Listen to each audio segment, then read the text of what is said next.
he took a puzzle and actually made it the platformer. That's insane. We basically doubled or tripled the amount of wishlist. One viral thing can make up all of your marketing efforts. Everything you put out there is a new audience or a new person that you didn't reach with the prior post. For me as a marketing guy, I'm like, yeah, full transparency, let's do it. Tell the stream about it. Anyone can sit there behind a computer and code all day long and make a beautiful piece of something, but you don't care to get people to see it.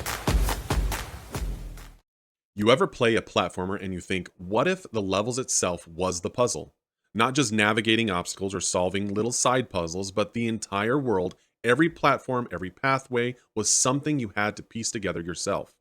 Well, that's exactly what Piece by Piece is all about. This isn't just another puzzle game, it's a literal puzzle platformer, where every level is fragmented into pieces that you can connect and disconnect to carve your own path. And with 100 handcrafted levels, each introducing new mechanics and fresh challenges, you're never just solving a puzzle, you're reshaping the world itself. Sounds pretty cool, right? Well, today we're pulling back the curtain and talking to the person who made it all happen, the mastermind behind Piece by Piece. So stick around, because if you love platformers, if you love puzzles, or you just love hearing about innovative games come to life, this is a conversation you don't want to miss.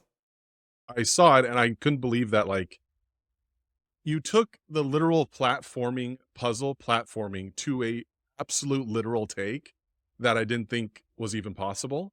Like, for some reason, when I saw it, I just went, he took a puzzle and actually made it the platformer. That's insane. So I don't know. I'll let you take it from there, Adam. Why don't you just kind of introduce yourself, and Chase, go for it. Yeah, well, so my name is Adam, and I'm currently a student in university. So I'm studying in game development specifically.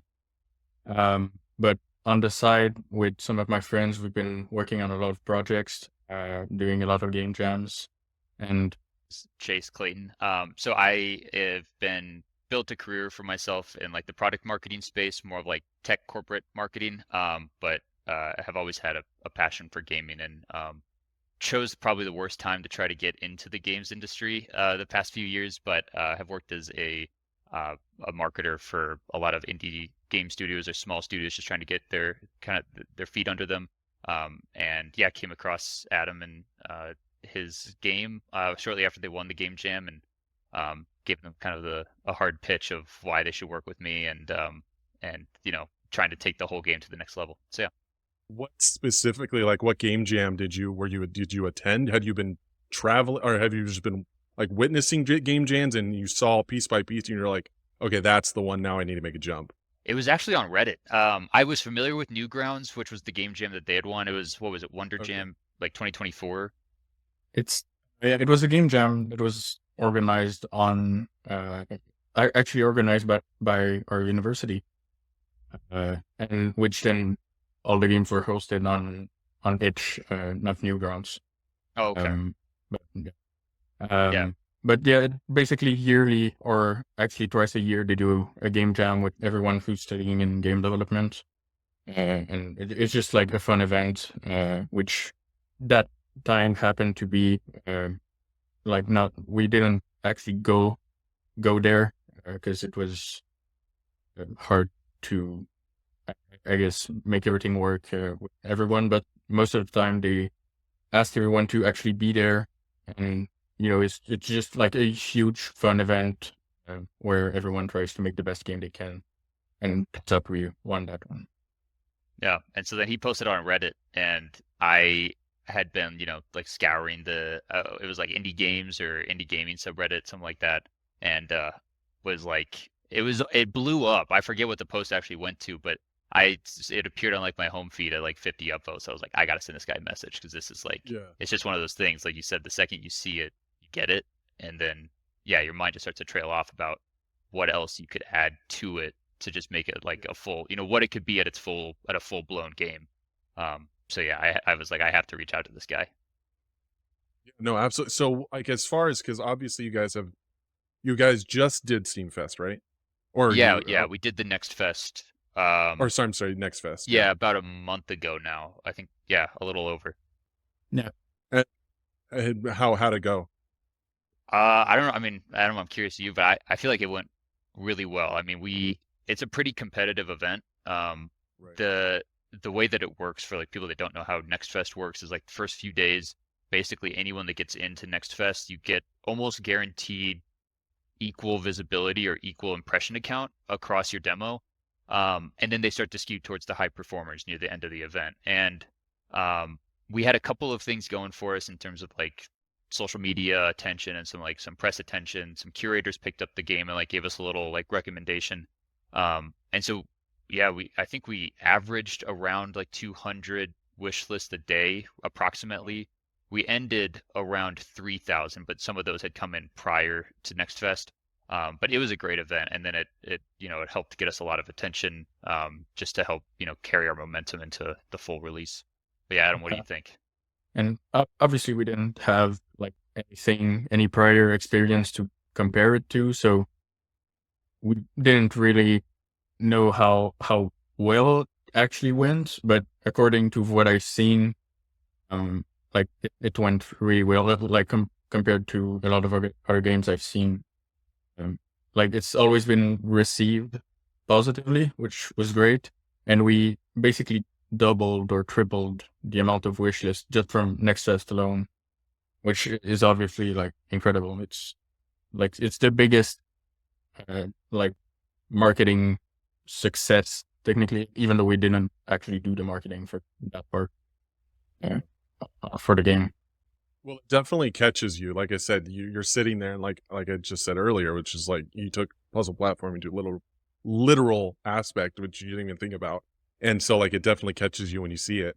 Um, and now, are you currently in university for game design, or were you like, was this just like a side project, and all of a sudden it's carried you to where you are, kind of the attention that you are at now? I am in university for game development, so more specifically on the programming side, I guess. But Piece by Piece wasn't like a school project per se. It's just that it was at a school event that we decided to make it.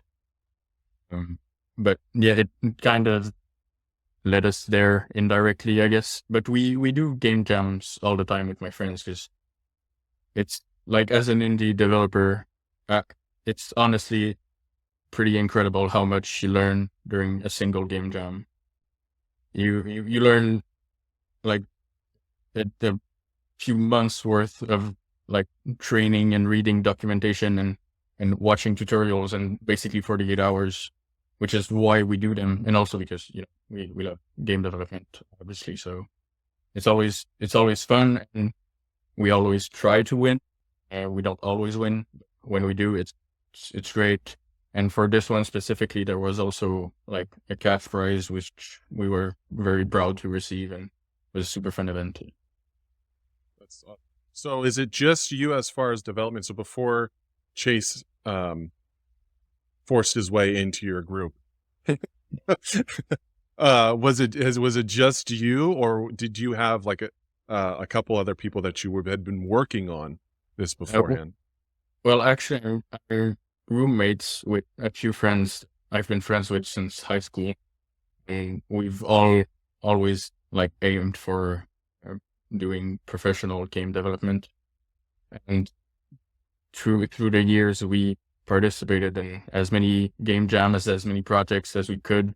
So it's basically, we were a team, which is obviously a huge advantage over everyone else at the competition too, because we already knew what we were doing. We already knew what our roles were supposed to be in that team. So our chemistry's always been great. We knew what we were supposed to do.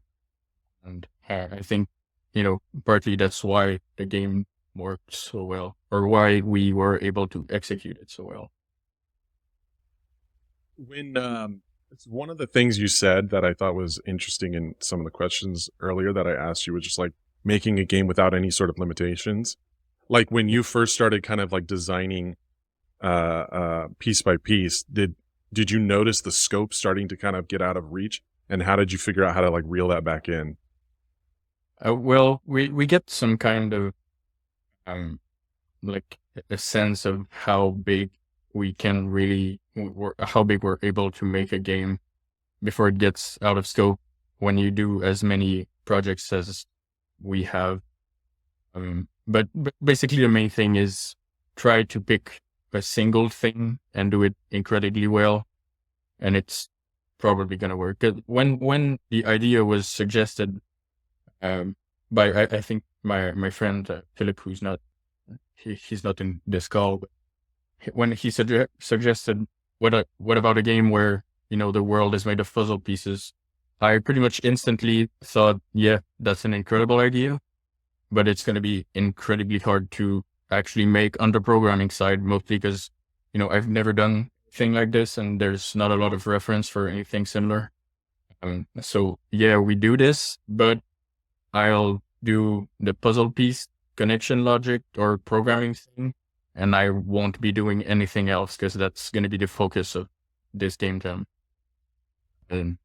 But that's how you try to maintain the scope. Pick one thing and try to make it as good as you can, because that's something that other participants actually in the competition have told us. They said what makes your game different is that, yeah, you have a good concept, but also it's incredibly polished. Like, it feels like a game for something that was made in 48 hours, which is not, easy to do. And obviously the game was incredibly buggy. Like, it's insane how many bugs we didn't know were there, but since no one tried to actively break the game, like, they didn't notice it. So turns out it worked out in the end. Yeah.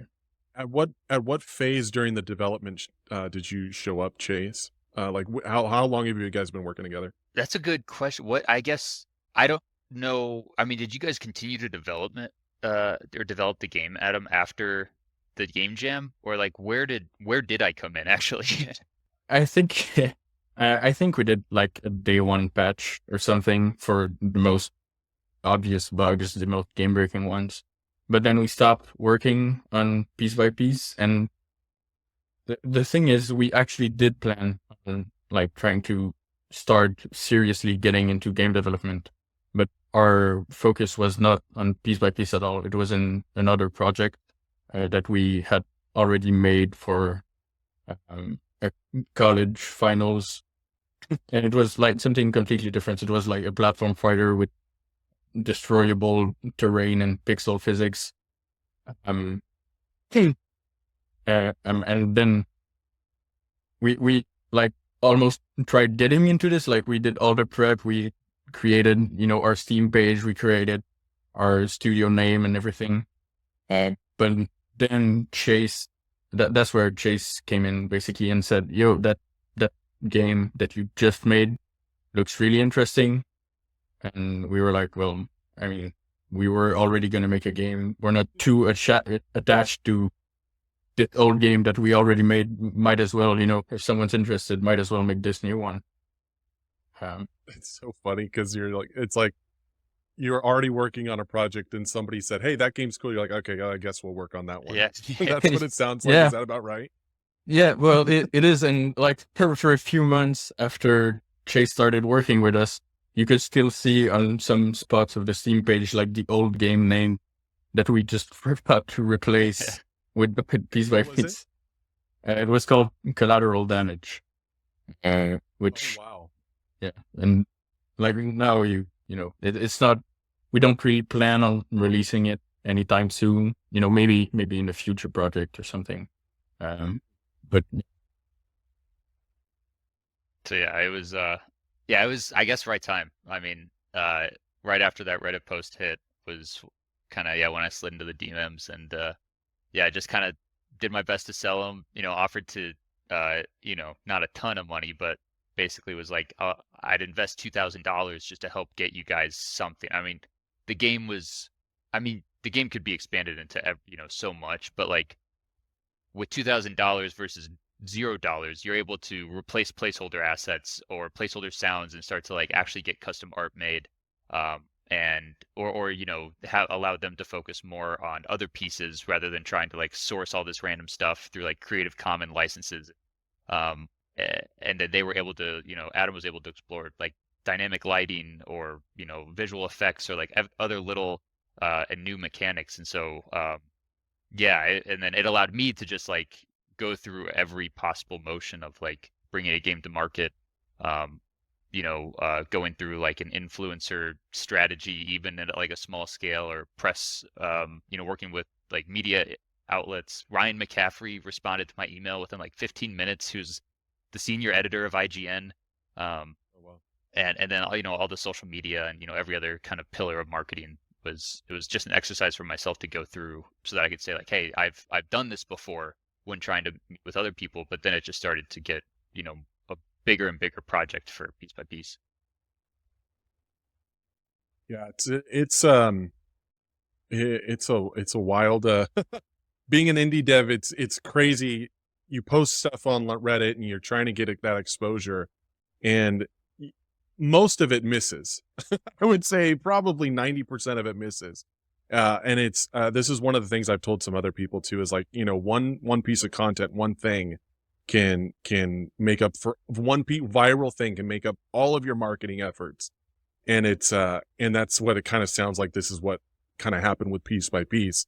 You had one piece of content that actually kind of sort of went viral, which led you to Chase, which then also has led you to getting that more outreach and that more influence. And it's just something interesting. I think a lot of smaller indie devs don't realize that, like, how important, even if it's just just in general, how important content is, and getting stuff out there for people to see. Even if you look at it, it's like, wow, I got 0 upvotes on Reddit. You know what I mean? But it's just like, you just have to constantly be hammering away. So kudos.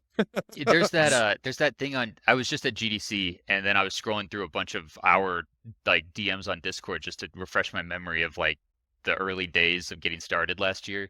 And I had shared with them, it's a really old GDC, from like their archives video, but it was basically, I think it's titled something like "No One Cares About Your Game," and it basically proposes the concept of like, everything you put out there is a new audience or a new person that you didn't reach with the prior post. And so it's like, you can't really, as an indie dev, be like too protective of like your game, because like, you're going to care more than anyone, but no one else cares about it than you, or at least more than you. And so then being able to just kind of have that, I mean, it's a lot of work for sure, having to constantly stay on top of that.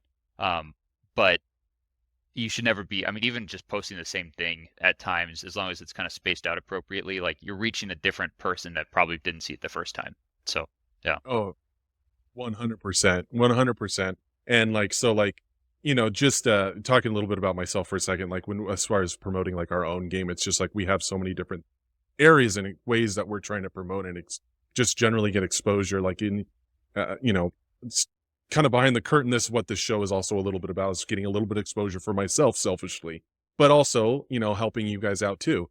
But you're absolutely right. You just don't know who's going to be looking at that time. So it's getting that type of just content out there. I mean, it's tough work. I mean, I know game developers, the last thing they want to do is turn a camera on, talk about their video game. They just want to sit there and code and make their game.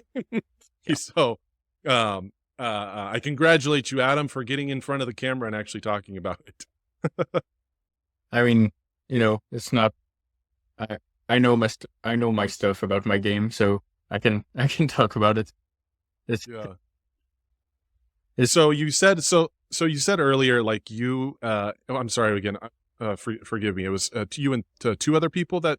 Oh, sorry. I was just gonna say, and then so one of them came up with the idea. I was like, well, what if the puzzle pieces were the game or something like that? And then you guys just were like, well, that's a great idea, and ran with it. So what were some of the early concepts that you started to build, which were like, yeah, this is not going to work, we have to change course here? Or did that even happen? Or what was kind of the path that you took to finally getting to where it is now?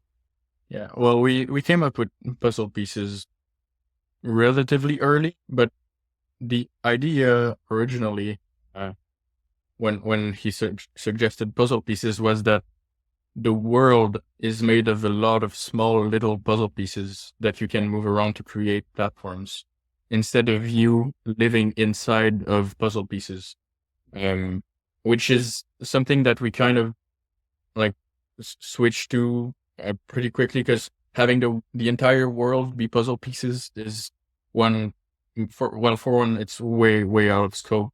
Like, you need puzzle pieces for like every single kind of block. It's it's too hard to manage and it's too vague of an idea. But having the idea of making the player be inside the puzzle pieces and you can rearrange them freely was pretty much instantly, well, at least for me, it took some convincing for my friends. But I instantly thought, yeah, we should go with that 100%. And I was actually like thinking, well, that's a great idea. Why, like, where is it coming from? I didn't, like, surely I've seen that somewhere and I just don't realize that I'm copying someone else's work. But when we, started looking for it, okay, who's done this? Is there any kind of literal puzzle platformer anywhere? We couldn't find anything that was really close. Now we've come to know a lot of, well, not a lot, a few games have similar ideas. One of them is called The Pedestrian, which I don't know if you know this one. It's basically you play as the character in road signs. The black silhouette kind of guy, and Okay. you move through road signs, and it's kind of like there's a small story where you need to meet with someone else or something. And So another it had one, that mechanic of like connecting things yeah, through moving. but it didn't have the puzzle aspect. You couldn't like connect two road signs and disconnect them and move them. It's just that when you go inside of one, you come out the other. So like Okay. the vibe was kind of there, but the actual mechanics were very different. And there's also another game called Cardo, which is a top-down game where you place huge chunks of map on a literal map that you have on your hands, and then it's like an exploration game. But the actual idea, we figured, well, okay, this is very unique and this can totally work. So the only challenge we have now is, one, make it work technically, and also make puzzles that are good, which is a lot easier said than done, because a good puzzle needs to be, like challenging, but most importantly, fun. And creating a fun puzzle is very, very hard.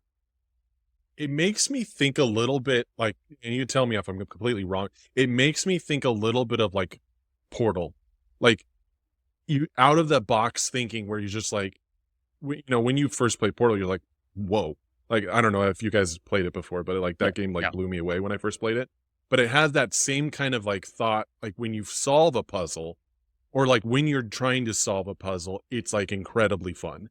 You're like, okay, I need to think a little bit differently to get past or get to where I need to go. And it kind of has a little bit of that same feeling when I first saw your game. I don't know if you grabbed a little bit of inspiration or if you even thought of that before. I did actually, like Portal, especially Portal 2 is one of my all-time favorite games. And to this day, I think there's no game that's affected how I create my own games more than Portal has.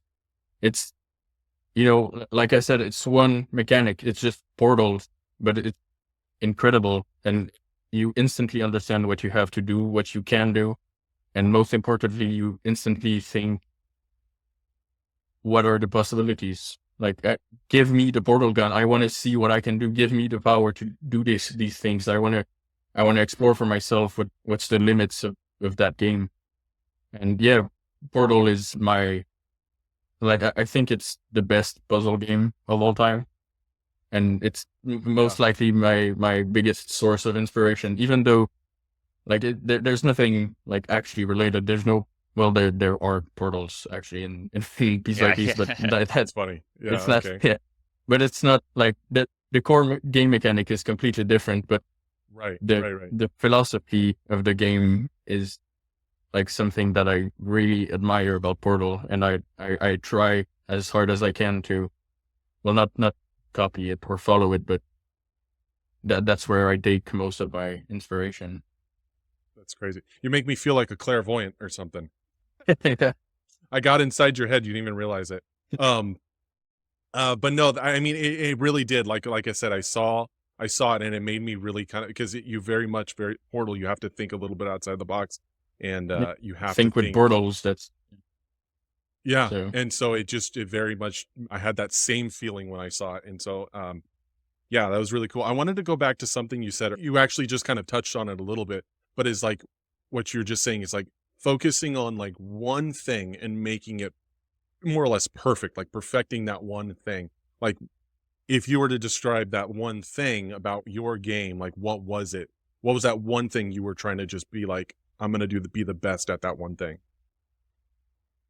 Well, it's making you feel like you have control over the world, over the game's world, because like I don't think I've mentioned this, but the original game jam, which sprouted this game, the theme wasn't puzzles, it was dimensions, and we thought, okay, well, everyone's gonna do something with split worlds where you switch from one to the other or whatever, and let's try to be more original.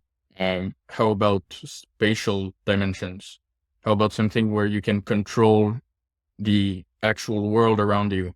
And then we instantly hit the, okay, incredibly out of scope, that there's no way you can make a game where you can control the entire world. That's Yeah. insane. right. Everyone knew floppy disks equals save. So you take something real that everyone knows, put it into the game, put it into something, use something tangible and make it digital.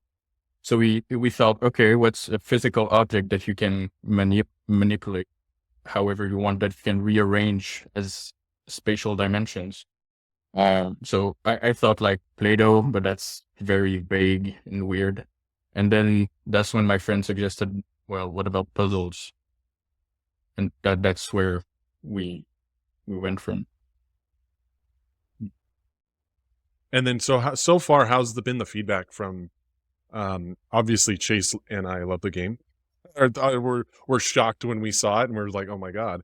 And so generally though, what other feedback have you gotten from the community, and like how is that what's the right word, I guess? How's that kind of, I guess, motivated you to keep going? Or and a follow-up question with that is like, is the game done in this current state? Is it ready to go, or are you like running to finish some stuff out? The game's not done at all. Basically, there's a public demo available on Steam, and we're a lot closer to that demo than to the full game. And so we still have a lot of work, and it's going to be at least a few months before we're even close to releasing the game. But the feedback has been like, and this is pretty incredible, but literally only positive. That for the game itself, like the game on Steam has 100% positive rating, which is incredible, and all I could ask for. And everyone's only like bringing positive feedback and constructive criticism when there's any needed. But we did have like some negative feedback at some points. But one of those times was with our first original trailer, which was like it was done pretty much in a hurry for the Steam Next Fest because we needed something to be done. But it was kind of like quirky in a weird way. It had a weird thematic that didn't actually show what you could do in the game. It didn't put the game in value, and this was criticized by some people. And we then realized that, well, everyone loved, the first Reddit post, which was literally just me playing the game. So why not just do that? So we recorded some gameplay, cut it up for some interesting parts, and added some music on top of it. And that works much better because people just want to see what the game actually is. There's no need for extra fluff or extra. Well, I guess you could always add some flair and some polish to your trailer, but that's Doesn't it th- doesn't it suck when you make something that you like, oh, this is fun and I really like this, and then you put it out there and people are like, yeah, that was terrible. You're like, no, Yeah, I that was liked it. that was my doing. I put in like 2 days over a weekend of just like nonstop, and I still stand by it. But I think it would have made a better like a better social post, rather than like, hey, this is our trailer. And but that was like the glass half full way of looking at it is like all of the negativity was like, why is there not like there's not like there was small snippets of gameplay, but it was like the problem was we were still actively developing the demo. So like we were waiting for yeah. art pieces to come in to get implemented and then taking away UI elements to make it easier. And so like all of that was going on. And so we're like, okay, we got to get this done. Um, and the idea was basically like adding some dramatic or like suspense to just like the two pieces clicking in place very slowly. Um, Yeah. and people were like, all right, like I get it, but like where's the rest of the gameplay? And it was teased, but then like it's kind of the best problem to have is when all people want is to just see the act like more of the game. So yeah, we threw just like raw gameplay at him, and that seemed to suffice. Mm, I get it. I made some videos for our game that people are just like, where's the gameplay? I'm like, I don't know. I did something fun. Yeah, I wanted yeah, this was fun for me, but it's fine. All right, here's some gameplay. yeah. Uh, um, but no, that's cool. I'm glad that like, I mean, you guys definitely deserve the positive feedback that you guys have gotten. Like I said, it it surprised me, and I'm honored for you to even just be entertaining the show because, uh, it is a very small and just kind of started trying to do this thing, and so like, I think your game is very, I think it will be successful. And so you Well, said about thank 3 you. months or so left to finish the game? it kind of depends. Not to speak for Adam, but there's because of the so the moderate success we've had so far, there's been a lot of interest and interested parties, and I can't say more because it's like all Right. of this Yeah. could fall apart tomorrow or it could get big. But there's some serious interest from notable names that we can't talk anything about past that. That could allow us to put a lot more to the game, a lot more polish on top of the game. Um, so in terms of like when our previous vision of the game would be done is yeah with probably within the next 3 months or so. Um, but in a world where there's more that we can do, there's always more we could do. It's just a matter of budget, and Right. that would still be possible for this year in terms of like a full, really polished release, but it'll be probably towards the back half of this year. So kind of dependent on which option kind of ends up materializing within the next few months or within the next few months, down the line or by the end of the year. You came on, Chase. Did you source out artists? Because you said you mentioned something that you guys, Adam. I'm assuming you were using a lot of stock stuff, right? Yeah. Well, Yeah. when we started, like basically we had no artists, so we Yeah. figured, well, let's just take some pre-made assets, and it's a puzzle game, so every puzzle is different. Let's take a bunch of pre-made assets and make every puzzle have a different look and everything. Yeah. Artists suck. No, I'm kidding. No, no, it's crazy just how much like that was when I came in, I'm not like an artist or a designer, but I have a little bit of that like creative side to me, and I was like, okay, the first thing that needs to happen is like there needs to be some cohesive art style. Like I get, but there needs to be some like cohesive layer on top of the differentiation. And so yeah, I went because of the you know the some amount of work that I'd done in the past. I had built up a small network where I could kind of ask around and see who had done what with who, and I got a couple referrals and came across this woman who prefers to go by kind of her Twitch persona. She's not I don't know if she fully is like a VTuber or not, but kind of it within that space, called Space Cadet Astrodite. Highly recommend. And like the business side of it was like she clearly, she sent us a piece of concept art, which is our current capsule art. We were like, okay, like this, Wow. she gets what we're going for. Like kind of, I hate the moniker of like cozy games, but it's you kind of get what I mean when I say it. Um, Yeah. just adding some like warmth to the game as well. And she got that with that first piece of concept art. So we're like, okay, she's definitely the one. And then on the like the business side of it, she does Twitch streaming. So in terms of a team who's operating on, a very tight, or, trying to make our money go as far as it can, the she was willing to give us a discount so long as she could live stream the work. And for me as a marketing guy, I'm like, yeah, Like, like full do it. transparency, let's do it. Like tell your stream, Yes. like tell the stream about it, tell chat about it. And so that was kind of, that's the existing, I think she's actually live right now.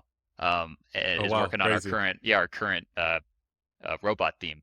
And so yeah, so that was, we started working, I don't know, probably around like December with her, and then she's just been basically adding, just more cohesion to the art style, kind of taking it up a notch, retaining some little like pixel art is really like where our art style is, and then just building out each of those themes or recreating existing themes, but with more of a within our style. Yeah, we have an artist. He's no, he's great. We are fortunate.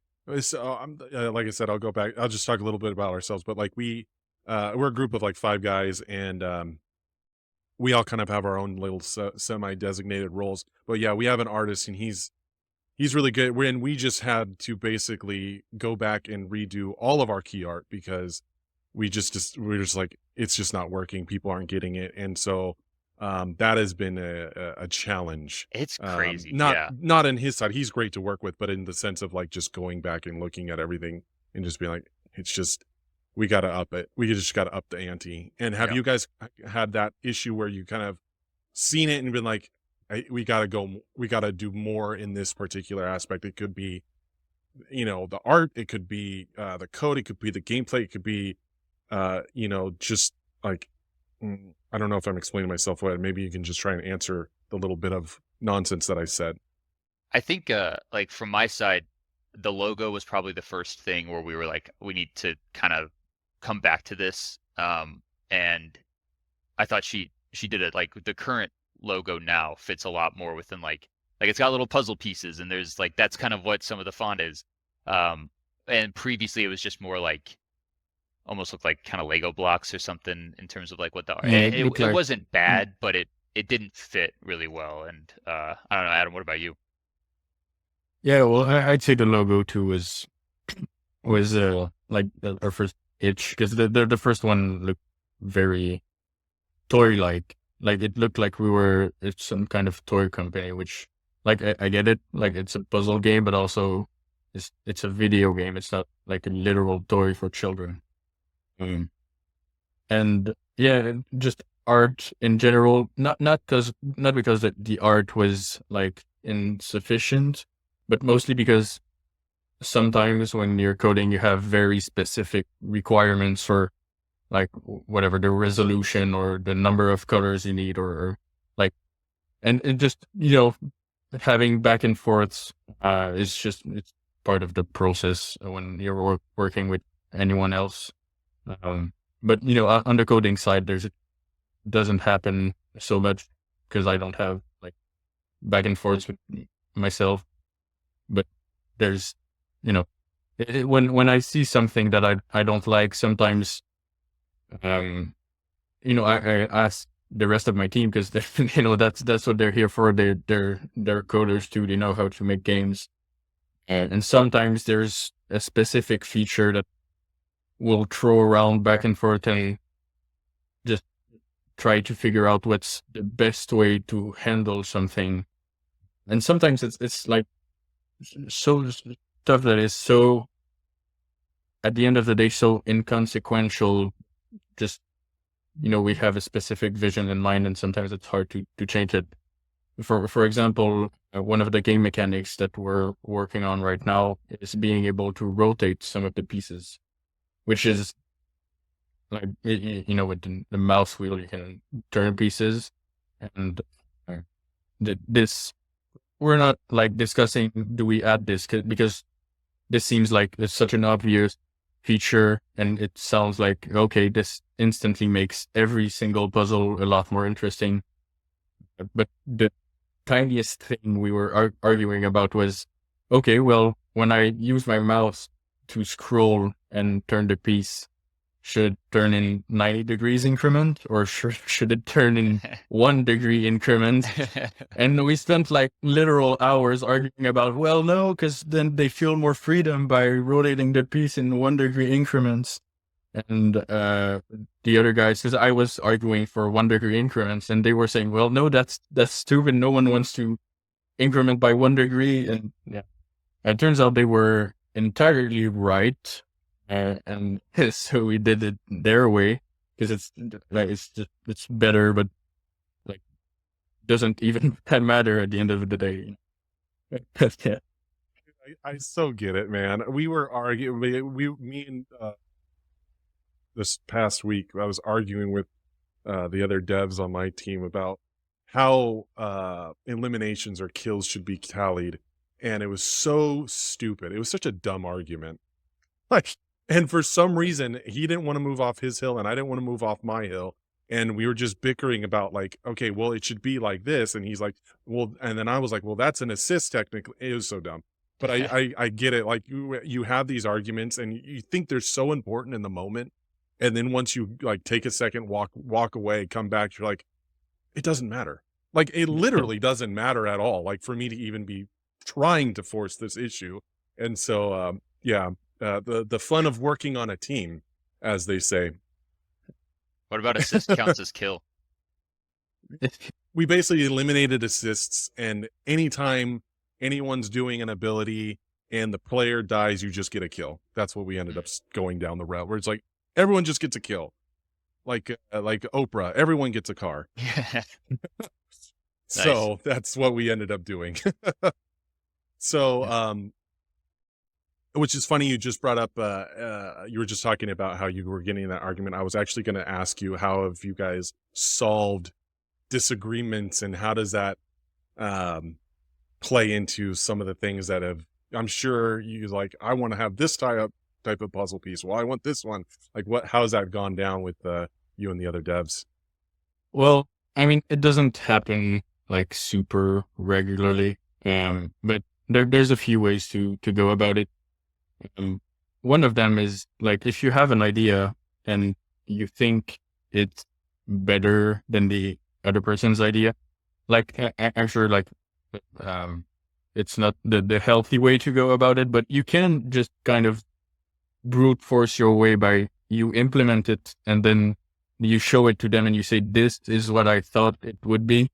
And sometimes that's enough to convince, oh, okay, yeah, by seeing it actually work, that can sometimes convince someone. But obviously if that doesn't work, then you just wasted everybody's time, and it's not like, you need to be pretty sure of yourself to do something like this. But most of the time, like, arguments are for, as I said, mostly insignificant things that can be, like, you can test it at the end of the day. Like the 9-degree increment thing with the scroll, I can just test it, and try both, and we'll see. Yeah, for sure. I know I don't even know if it's an advantage, but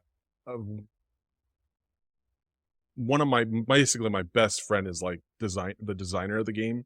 And so like when our disputes go at it, it's like, it's wild. Like I'll want to slit his throat sometimes. But I have years and years of that type of rapport, and likewise he'll want to cut my throat too. So, but it's a double-edged sword though too, because you're just like, sometimes it's easier to work with people you don't know than it is to work with people you do know, because you can at least, or if it's an employee or things like that, you kind of have an expectation of what to kind of get from them.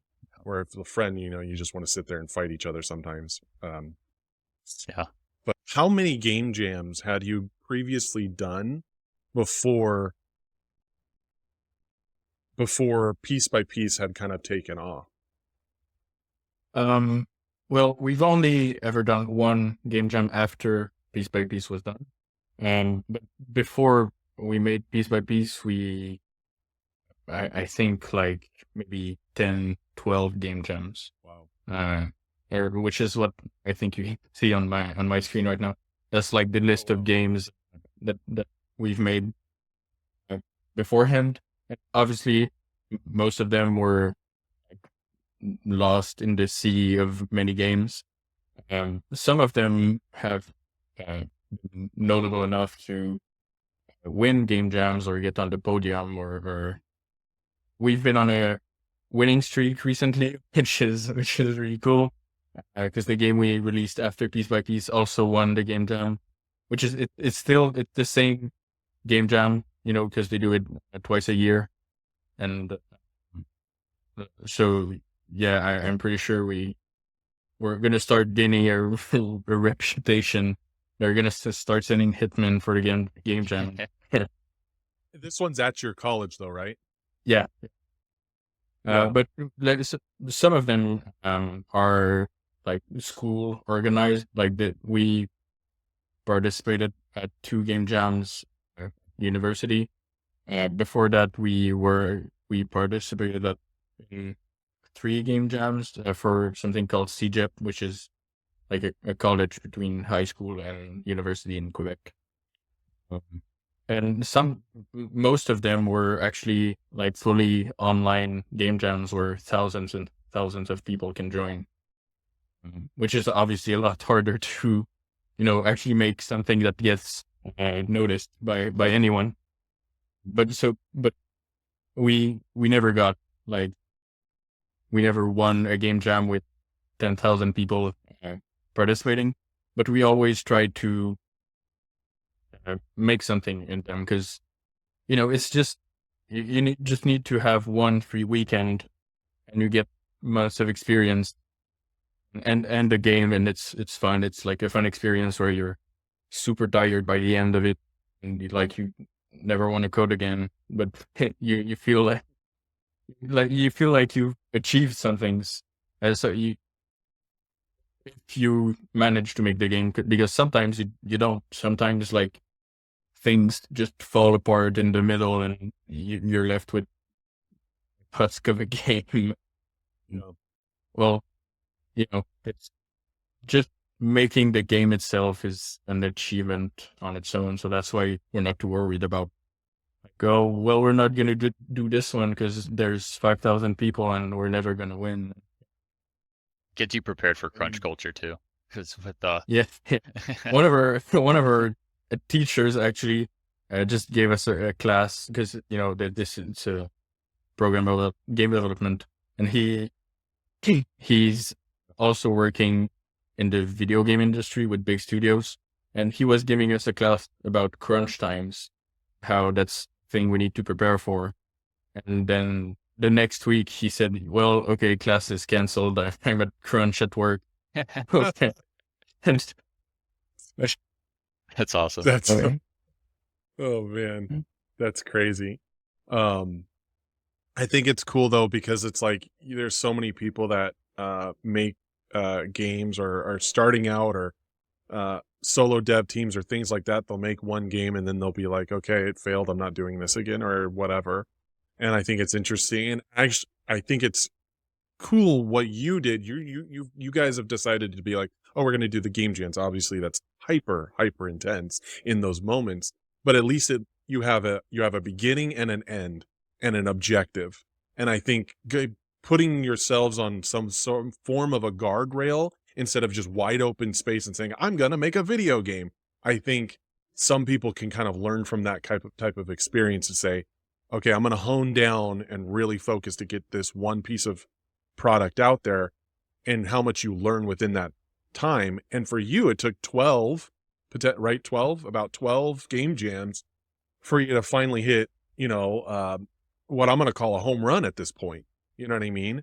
And so I just think for people, they need to realize you got to have that grit. You got to dig deep if this is really what you want to do. I tell people you're going to fail a lot, just in life. This has nothing to do with game development. In life, you're going to fail hundreds and hundreds and hundreds of times, and maybe succeed a handful. You know what I mean?